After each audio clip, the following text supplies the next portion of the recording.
မင်္ဂလာပါခင်ဗျာကျွန်တော်ရဲ့ Honda Auto မြန်မာမှာ HDL လို့ခေါ်တဲ့ Honda Diagnostic System ကိုအသုံးပြုပြီးတော့အသေးသေးစစ်ဆေးလို့ရနေပြီဆိုတာကိုသိပြကြပြီလားခင်ဗျာဒီနေ့မှာတော့ HDL ကဘာလဲဆိုတာကိုရှင်းပြပေးကြပါမယ်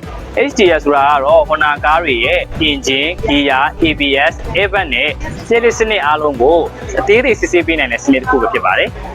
Honda HDL အားသာချက်တွေကတော့အပြင်က user တွေမဖတ်နိုင်တဲ့ Honda ကားတွေမှာပဲဖြစ်တဲ့ error လေးတွေကိုဒီ HDS စနစ်ကနေပြီးတော့ပဲဖြည့်ထုတ်ပေးနိုင်တာဖြစ်လို့အချိန်မကုန်မဲနဲ့တွေ့ပြနိုင်ပါတယ်ခင်ဗျာကားမှာတိကျတဲ့လက္ခဏာတွေမပြဘူးဆိုပေမဲ့ပုံမှန်မဟုတ်တဲ့အပိုင်းတွေကိုကျွန်တော်တို့ဒီ HDS စနစ်နဲ့ကျွန်တော် data တွေကြည့်လို့ရမှာလည်းဖြစ်ပါတယ်ခင်ဗျာနောက်တစ်ချက်ကတော့ Honda ကားတွေရဲ့ performance တွေပိုကောင်းမွန်လာအောင်ကျွန်တော်တို့ software update လုပ်တဲ့နေရာမှာလည်းဒီ HDS စနစ်ဖြင့်ကျွန်တော်တို့တင်ပေးလို့ရတာဖြစ်ပါတယ်ခင်ဗျာဒါကြောင့်မို့လို့အသေးရန်ကားလေးမှာချက်မီတစ်ခုလင်းနေတာပဲဖြစ်ဖြစ်စင်ဆာတွေသိချင်တာပဲဖြစ်ဖြစ် error တစ်ခုရှိလို့ပဲဖြစ်ဖြစ်ချိန်ကုန်သက်တာပြီးတိကျတဲ့အဖြေရဖို့အတွက် Honda Diagnostic System နဲ့ကျွန်တော်တို့ရဲ့ Honda Auto မြန်မာမှာလာရောက်စစ်ဆေးဖို့အတွက်ဖိတ်ခေါ်လိုက်ရပါတယ်ခင်ဗျာ